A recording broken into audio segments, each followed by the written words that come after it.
Olá, estudante, bem-vindo. Você que vai fazer o concurso de escrevente do Tribunal de Justiça.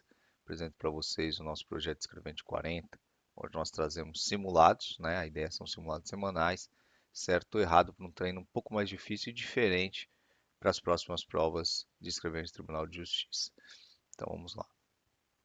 Primeira questão: direito constitucional. Analise assertiva, pausa o vídeo. Você sempre tenta pausar o vídeo, pensar um pouco e depois você continua, tá?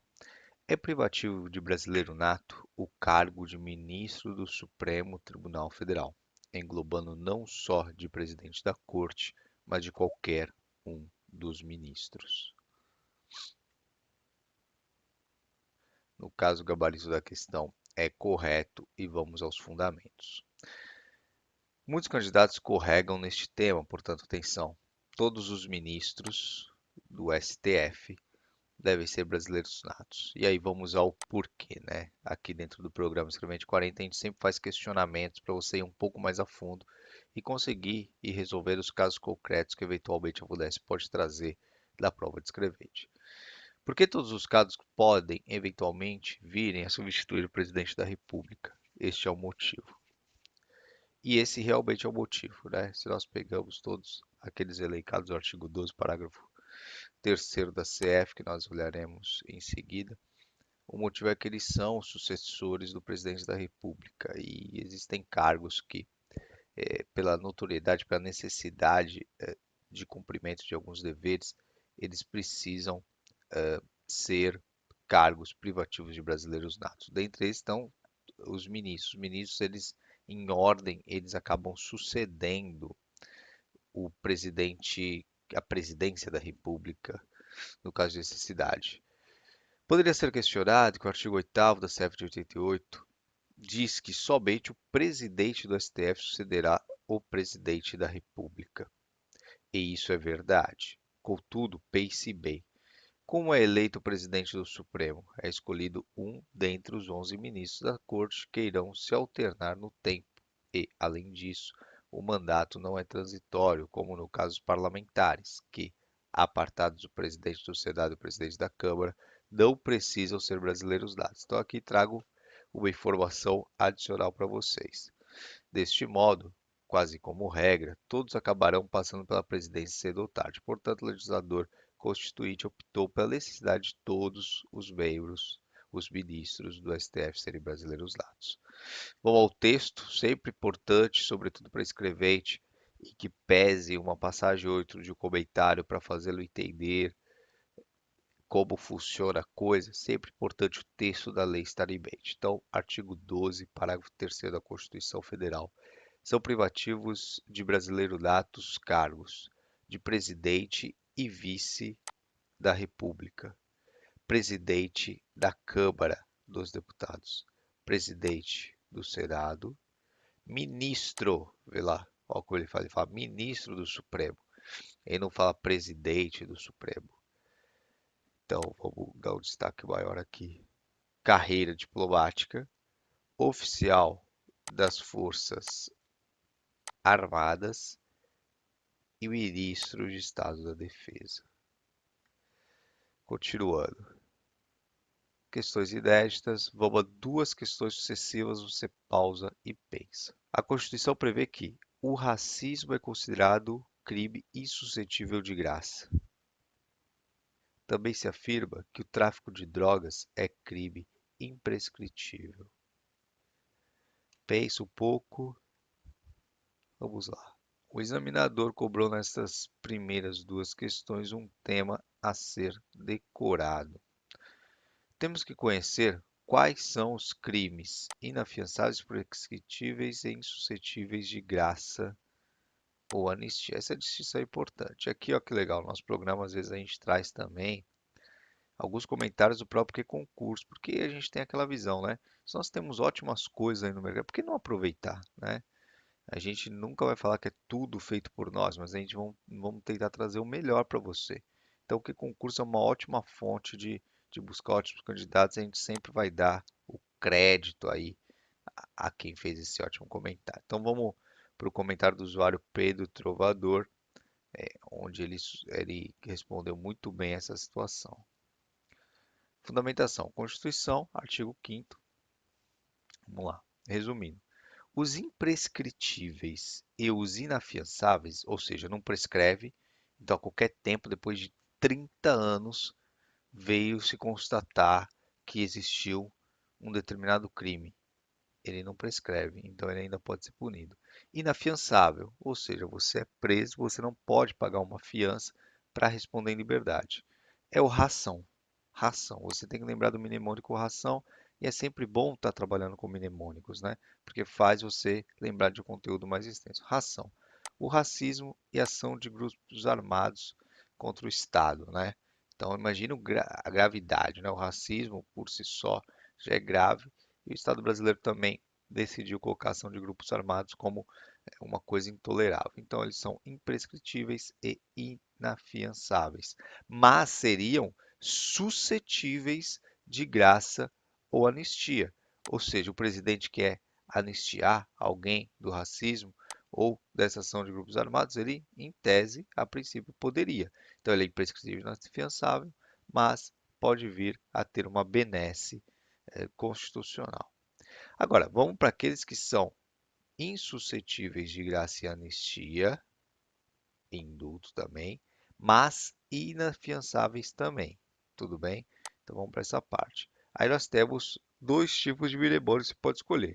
Ou esse aqui, TT, TTTH ou 3TH, né? Esse aqui parece ter mais fácil. 3TH. Terrorismo, tráfico, tortura, e crimes hediondos, insuscetíveis de graça ou anistia, mas inafiançáveis, terrorismo, tráfico, tortura, crimes hediondos.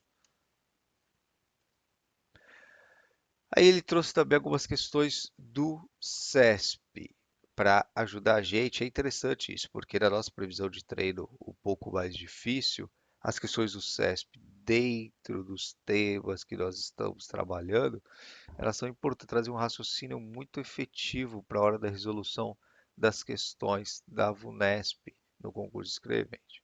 Então vamos lá.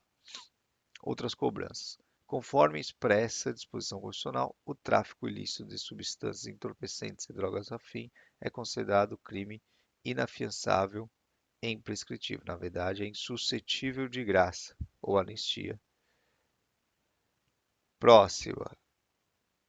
O terrorismo, o racismo, a tortura e o tráfico ilícito de entorpecentes são crimes hediondos, inafiançáveis e suscetíveis de graça e anistia. Também errado pelos fundamentos que nós vimos aqui anteriormente. Vamos à redação, né? Como a gente falou, sempre trabalhando ali o texto legal. Sempre das passagens a gente vai acabar batendo um texto legal. Todos são iguais perante a lei, sem distinção de qualquer natureza, garantindo-se aos brasileiros e aos estrangeiros residentes no país a inviolabilidade do direito à vida, à liberdade, à igualdade, à segurança e à propriedade, nos termos seguintes. A prática do racismo constitui crime inafiançável e imprescritível, sujeito à pena de reclusão, nos termos da lei. A lei considerará crimes inafiançáveis e suscetíveis de graça ou anistia, tortura, tráfico ilícito e drogas afins, o terrorismo e os hediondos. Responder os mandantes, executores e os poderem evitá-los se omitirem. Que também é importante, né? Aqui certamente a gente vai ter questões também trabalhando. Veja bem aqui. Quem são aqueles que, podendo evitar um crime, se omitir? Vamos supor que tenha um sujeito armado que vai atirar contra um outro.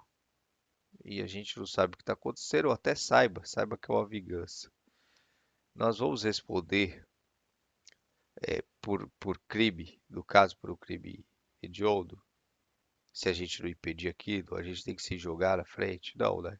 Porque aqui ele fala bem, né? Podendo evitá-lo se omitirem. Isso aqui normalmente são as forças de ordem. Imagina um policial. O policial tá ali, tem dois policiais da esquina, vê que vai acontecer o crime, eles não intervêm.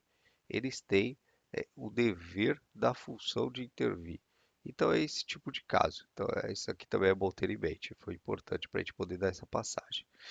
E o próximo, constitui crime inafiançável e imprescritível. Aqui a gente já está no inafiançável e imprescritível também, né? Ação de grupos armados, civis ou militares contra a ordem constitucional e Estado democrático. Então aqui, ó, pode ver, esse daqui, vou mudar aqui a corzinha, esse daqui junto com esse daqui, certo? Então, a prática do racismo constitui crime inafiançável e imprescritível. Aí você tem a reclusão aqui também que fala, que aí ele fala da reclusão sobre o racismo. E a gente também tem crime inafiançável e imprescritível, os grupos armados. E esse outro aqui é outro, certo? Crimes inafiançáveis e insuscetíveis de graça. Tortura, tráfico, drogas afins, terrorismo, hediondos.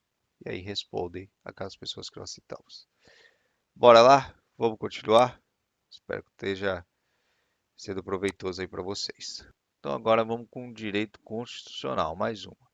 É inviolável o sigilo da correspondência e das comunicações telegráficas, de dados e das comunicações telefônicas, salvo, no último caso, por ordem judicial, nas hipóteses e na forma que a lei estabelecer para fins de investigação criminal ou instrução processual penal. Pensa um pouco, vamos à resposta. O gabarito está certo. Essa é a exata redação do artigo 5º, 12 da CF. Aqui nós vamos nos socorrer aos comentários do professor. Nós temos acesso a uma vasta bibliografia dentro da questão jurídica, então isso embasa bem alguns comentários, inclusive alguns que ajudam a compreender melhor o texto de lei, e a gente às vezes traz isso para que você talvez o esqueça nunca mais ou tenha dificuldades de esquecer. Então vamos trabalhar aqui com o professor Flávio Martins, e ele traz o seguinte a respeito do artigo. Ele diz que o artigo 5º prevê 4 formas de comunicação tidas como invioláveis, que são a correspondência inviolável, comunicações telegráficas, as de dados e as comunicações telefônicas. E agora, no seguir do comentário, ele vai separar cada coisa. Então, vamos lá. Nós temos quatro situações, correspondências, comunicações invioláveis, que são as correspondências, as comunicações telegráficas, de dados, comunicações telefônicas. Correspondência significa cartas, cartões, envios pelo correio, etc. Comunicações telegráficas em franco desuso corresponde aos telegramas e telefax. Por sua vez, e aqui é uma parte bem interessante, então eu já vou grifar para você ter uma atenção diferente de outra cor. Aqui, por sua vez, os dados são a forma mais comum nos dias de hoje de comunicações. Então, dados são e-mail, SMS, videoconferência, fax, mensagens instantâneas, né, WhatsApp e tudo mais. Por fim, comunicação telefônica é a conversa, isso aqui é importante, linha telefônica. Então, basicamente, aqui é muito interessante desses dois pontos. Os dados e as comunicações telefônicas.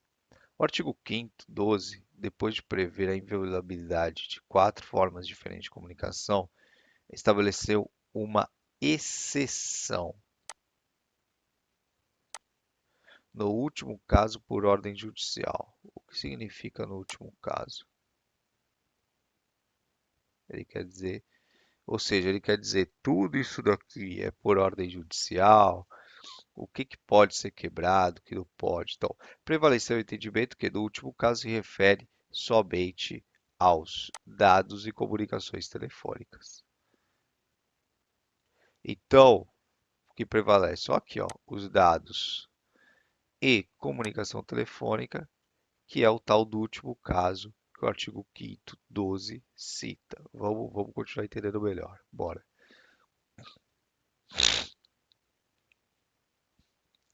Explico melhor.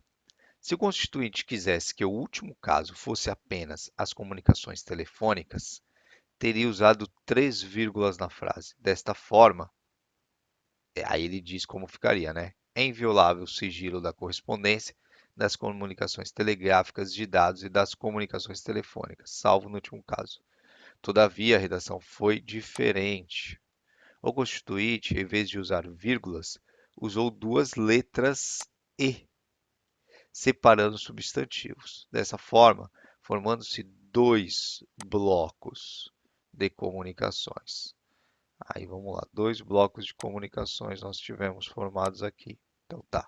Então, uma parte são correspondências e comunicações telegráficas e a segundo bloco, são dados e comunicações telefônicas. Ou seja, dados e comunicações telefônicas, como ele falou, são as formas mais atuais assim de conversa entre as pessoas, se nós pensarmos. Esse segundo bloco é objeto de interceptação. O segundo bloco é objeto de interceptação. Aliás, é o que dispõe também a lei que fala do tema, né? A lei que fala do tema fala isso. E que pese a não cair na prova, é só uma informação a mais. Segundo o artigo 1º, parágrafo único dessa lei, o disposto desta lei aplica-se à interpretação do fluxo de comunicações em sistemas de informática e telemática. E lá está a fonte que nós tiramos. Percebo, aí eu trago ali, né, uma informação, a qualidade do comentário e indico a esse professor, quem sabe se o amanhã vocês forem estudar para advocacia pública, que é os cargos que eu estudo, presto, já prestei, presto hoje também. Vamos para a redação do dispositivo legal.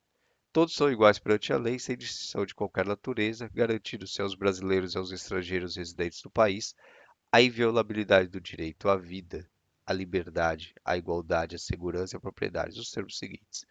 É inviolável o sigilo de correspondência das comunicações telegráficas, de dados e, aí lembra do E lá, ó, de dados e das comunicações telefônicas.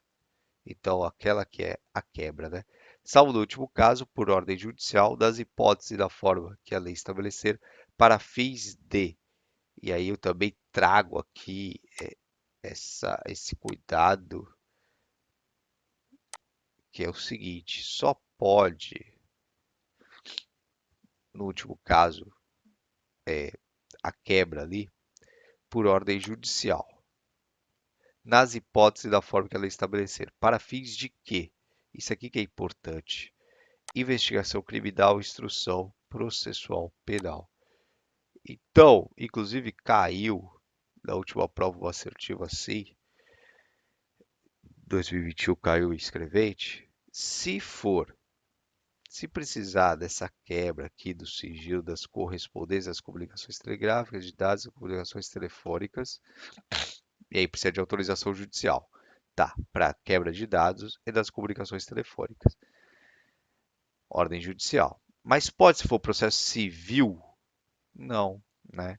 Porque aqui o texto é muito claro, a jurisprudência segue esse entendimento, a doutrina também, a doutrina, ou seja, o professor, os professores da área, e a jurisprudência, STF e STJ, sobretudo o STF, interpretador da Constituição, ele diz que é para fins do quê? Está aqui, ó.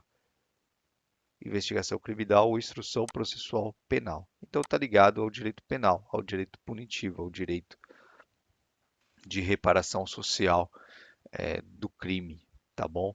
Então não esqueçam disso aí. Próxima questão, agora a gente passa para processo civil. Não se fará citação, salvo para evitar o perecimento do direito de quem estiver participando de ato cultural. Tenta pensar. Vamos lá, uma resposta. Errado. Vamos ter atenção. O comentário é o artigo 244 do CPC 15. São elencadas hipóteses que somente será feita citação para evitar o perecimento do direito.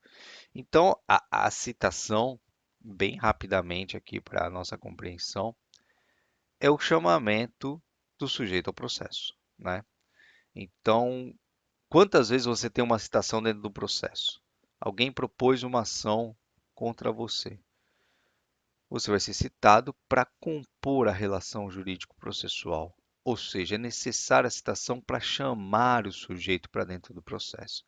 O sujeito entra no processo, o processo corre, depois aquele não é mais citado, né? Ele, a não ser que tivesse ali a necessidade de citação de uma outra pessoa que também deve compor a lide, deve compor o processo, para que não haja nulidades finais.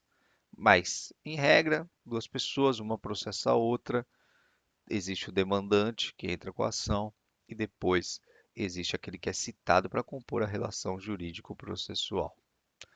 Depois disso, o que acontece dentro do processo? Intimações. Intimação de uma sentença, intimação da apresentação de documentos, são intimações. Então, é necessário ter essa situação. Citação só no início do processo, para você compor a relação jurídico-processual, forma-se uma tríade, onde você tem ali juiz, que é autoridade estatal, que tem a função da jurisdição, tem a jurisdição para exercer, autor e réu. E aí, a relação entre autor e réu, você tem a citação para compor a lide. Então vamos lá. Compreendendo melhor, as circunstâncias especiais previstas no Código que impedem momentaneamente a citação. Impedem, tá? Existem situações que impedem a citação. Assim, salvo se houver necessidade de evitar o perecimento de direito, salvo evitar perecimento de direito, como nos casos de prescrição e decadência iminentes, não se fará citação, não se fará citação nas situações do 244. Não se fará nas situações descritas no 244. Superando o impedimento, a citação será normalmente feita. Por outro lado, a restrição legal refere-se apenas à pessoa do citando, de modo que, se ele dispuser de procurador com poderes adequados, poderá este ser citado, sem embargo de encontrar-se demandado numa das circunstâncias 244. Aqui também muito interessante, né?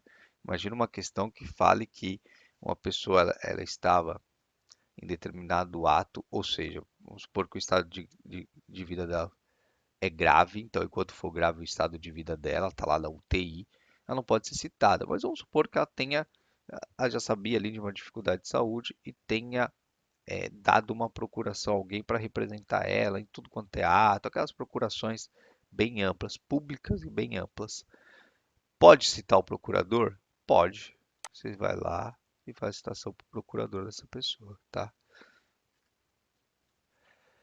Vamos revisar o que está na lei, porque aqui é o foco. Nosso 85, 90% do nosso foco é na letra da lei. 244, CPC 15, não se fará citação, salvo para evitar perecimento de direito, como a todos os casos. Quem estiver em culto religioso, né, não é cultural, como a questão tentou enganar, ter cônjuge, companheiro ou de qualquer parente do morto, consanguíneo ou afim, em linha reta ou na linha colateral em segundo grau. Aqui vamos dar um destaque diferente, que fala em segundo grau. Não são muitos os casos que o CPC ou o Código de Processo Penal vai falar em segundo grau. Normalmente ele vai falar terceiro grau aqui, tá? Então, o segundo grau dá o destaque maior desse tipo de artigo. Salva ele lá a sua listinha de favoritos. Então, o segundo grau não é muito comum. Então, não vai citar quem? O parente do morto, segundo grau, linha reta ou na linha colateral, no dia do falecimento, nos 7 dias seguintes. Dia do falecimento e 7 seguintes. De noivos, 3 dias, primeiros dias seguintes ao casamento. Do doente, enquanto grave seu estado. Do doente, enquanto grave seu estado. A próxima questão, agora, direito penal, situação hipotética. Muitos casos concretos a Vunesp traz, então a gente traz também para estimular o seu raciocínio. Parolando, empregado público do Detran SP, inseriu na CNH de seu primo querido informação falsa de que ele possuía curso para dirigir caminhões. Sabendo que, primeiro, Parolando é o agente competente para o serviço. Segundo, não recebeu nenhum valor ou pedido para isso. Neste caso, pode-se afirmar corretamente que estará configurado o crime de falsidade ideológica, aumentando-se a pena em 1/6. Pause e pense. Vamos à resposta. O examinador cobrou o crime de falsidade ideológica previsto no 299 do Código Penal. Lembre-se que na falsidade ideológica a ideia é falsa, mas o documento em si, o papel é verdadeiro. Então, falsidade ideológica, a ideia, a ideia é falsa. Ou seja, aquilo que tem que constar no documento, que o papel é verdadeiro, foi emitido pelo funcionário competente, está tudo certo. A única coisa que, nesse caso hipotético, não deveria constar ali determinado curso, porque a ideia é falsa. Isso é a falsidade ideológica. No caso concreto da questão, Parolando era o agente competente, seria informação falsa e trata-se de fato juridicamente relevante. O primo agora pode dirigir caminhão. Concorda que isso é fato juridicamente relevante? E tem que ser. Então, atestou alguém, habilitou alguém a fazer uma coisa que ela não poderia. A pena, pois Parolando, sem dúvida, se aproveitou do cargo que ocupava, será aumentada a sexta parte. Então, casos de aumento de pena são importantes, muito importantes, sobretudo quando a gente trata de crime relacionado a servidor público. Falsidade ideológica, a gente coloca o adendo, é um dos temas mais cobrados em direito penal para concurso de nível médio. Tenha ele muito bem na mente. Então, você tem que saber sempre distinguir uma falsidade ideológica de uma falsidade material, ou seja, do documento. Você tem lá também no direito penal, falsidade de atestado e tudo, e temos um conteúdo bem chuto, né? Em direito penal. Então dá para ler, reler várias vezes, fazer várias questões sobre casos concretos e incrementar seu material. Dá para ir muito bem na prova. Vamos ao texto da lei.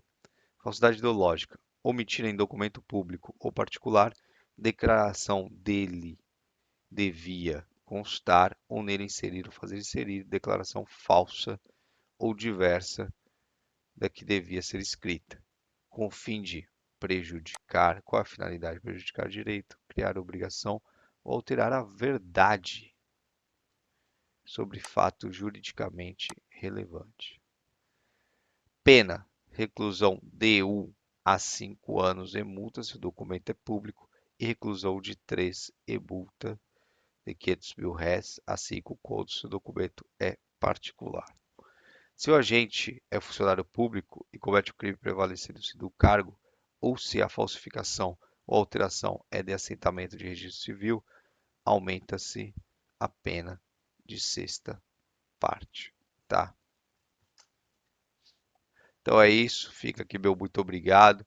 O nosso trabalho aí, ele está dentro do projeto Escrevente 40, espero que você goste. Aproveite os próximos vídeos, olha a descrição desse vídeo que há recados importantes. Grande abraço, bons estudos.